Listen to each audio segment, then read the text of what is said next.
بسم الله الرحمن الرحيم. برحب بيكم في قناة انجول. وفيديو النهاردة هنتكلم عن اهم اخبار ميركاتو النادي الاهلي، كمان هقولك بديل علي معلول من المغرب. ولكن قبل ما نبدأ ما تنساش تعمل لايك للفيديو واشتراك في القناة عشان يوصلك كل فيديوهاتنا. اعمل سبسكرايب لقناة انجول، وان شاء الله الفترة الجاية يكون في فيديوهات تعجبكم والقادم افضل باذن الله. طيب خلونا نبدأ كده بالنجم الفلسطيني عدي الدباغ. عدي عنده 24 سنة، مركزه سنتر فيرود مهاجم، بيلعب لفريق رويال شيرليلوا البلجيكي وقيمته التسويقية 1.5 مليون يورو. الدباغ قضى معظم حياته الكروية في الدوري الكويتي، لعب لفريق القادسية والسلمية والنادي العربي الكويتي. في سنة 2021 انضم لنادي أروكا البرتغالي. أرقامه مع أروكا: لعب 45 لقاء، سجل 15 هدف وصنع هدف. حاليا اللاعب بيشارك مع نادي شارليلوا البلجيكي وعقده ممتد لسنة 2026. أرقام عدي حتى الآن في الموسم ده: لعب 13 مباراة، سجل 3 أهداف وصنع 2. أما عن إحصائياته الكلية خلال مشواره الكروي، هو شارك في 69 لقاء، سجل 24 هدف وصنع 4. المعلومة اللي عندي أن لجنة الكرة في النادي الأهلي رشحت عدي الدباغ، ولكن حتى الآن لم يتم تقديم عرض رسمي لفريقه البلجيكي. يعني هي كلها ترشيحات داخل الإدارة وداخل لجنة التخطيط. بس خلي بالك اللاعب ده يعتبر حل مثالي للقلعة الحمراء. ليه بقى؟ لأن عدي لاعب فلسطيني، لو انضم للفريق مش هيحجز مكان لاعب أجنبي. ثانيا عدي الدباغ يا جماعة مهاجم سوبر متكامل، فعلا ما شاء الله بروفايل عالمي أوروبي، يعني طويل قوي هيدر فينيشر قدام الجول ما شاء الله، بيسجل بيستغل أنصاف الفرص. اللمسة الأخيرة بالنسبة له جيدة جدا. عدي الدباغ لاعب مدفعجي أشول، يعني لو انتقل للنادي الأهلي هيقدر يصنع الفارق مع الفريق، وهيقدر يطور من المنظومة الهجومية بالنسبة للقلعة الحمراء. زي ما قلت لك كده حتى الآن مفيش كلام رسمي، كلها ترشيحات. طبعا دلوقتي احنا قريبين جدا من ميركاتو يناير، الميركاتو الشتوي، وبالتالي إدارة النادي الأهلي مع شركة الكرة ولجنة الكرة بيرشحوا عدد من اللاعبين. عدي الدباغ من ضمن المرشحين، وهو لاعب فلسطيني سوبر، أتمنى أنه ينضم للنادي الأهلي. طيب دلوقتي هنتقل إلى تدعيم مركز الظهير الأيسر.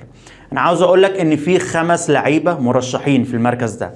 أول لاعب عندنا محمد حمدي نجم نادي بيراميدز، الثاني هو محمد شكري لاعب سيراميكا، الثالث أحمد فتوح نجم الزمالك، الرابع محمد حمدي الموهوب لاعب نادي انبي، والخامس يحيى عطية الله نجم الوداد المغربي واللاعب المغربي الدولي. انا عاوز اقول لك ان بنسبة كبيرة محمد حمدي هيكمل مع نادي بيراميدز، هيجدد مع الفريق السماوي. محمد شكري يعني كولر مش مقتنع قوي بامكانياته الفنيه. شكري لاعب سيراميكا، المدرب مارسيل كولر رفض التعاقد معاه، والنادي الاهلي يقدر يتعاقد مع شكري في الميركاتو الشتوي ده في شهر يناير وفقا لبند في العقد، ولكن السويسري غير مقتنع بامكانياته. طيب تعالوا بقى نتكلم عن النجم المغربي السوبر يحيى عطية الله. يحيى عنده 28 سنة، بيلعب لفريق الوداد المغربي، هو لاعب مغربي دولي، قيمته التسويقية 2.5 مليون يورو. أرقام يحيى عطية الله خلال مسيرته الكروية: لعب 277 لقاء، سجل 21 هدف وصنع 36. النادي الأهلي قدم عرض رسمي لوكيل يحيى من أجل التعاقد معاه في الميركاتو الشتوي. اللاعب نفسه عنده رغبة كبيرة بالانتقال إلى القلعة الحمراء، ولكن المشكلة عند إدارة نادي الوداد المغربي. الجدير بالذكر ان عقد يحيى عطية الله هينتهي مع الوداد في نهاية الموسم الجاري، وبالتالي اللاعب يقدر يوقع للنادي الاهلي بشكل قانوني في شهر يناير، على ان يتم التعاقد معاه في الميركاتو الصيفي بشكل مجاني. لو ادارة نادي الوداد محتاجة تستفيد من قيمة صفقة يحيى عطية الله لازم تبيعه بمبلغ مش كبير قوي للنادي الاهلي، لان زي ما قلت لك كده اللاعب هيكون فري، اللاعب هيكون حر في الميركاتو الصيفي، ولو انضم للنادي الاهلي في الانتقالات الصيفيه هينضم بشكل مجاني، ولكن لو انتقل للفريق في شهر يناير النادي الاهلي هيدفع فلوس لفريق الوداد المغربي. طبعا احنا في عصر الاحتراف، اي لاعب ممكن يلعب لاي فريق. يحيى أدى بشكل جيد جدا مع الوداد المغربي، يعني لاعب كبير، لاعب مهم جدا، هو عاوز يخوض تجربة جديدة في الملاعب المصرية مع نادي القرن الأفريقي، مع النادي الأهلي. طبعا النادي الأهلي نادي البطولات، الأهلي أكبر فريق عربي داخل أفريقيا، فهو اللاعب بقى بيضغط على مسؤولي الوداد المغربي من أجل إتمام الصفقة في شهر يناير. أنا عاوز أقول لك إن يحيى عطية الله ده ظهير ايسر سوبر متكامل، لاعب دولي عنده خبرات افريقيه بشكل كبير، بينضم دايما الى منتخب المغرب وبيشارك احيانا اساسي مع منتخب المغرب.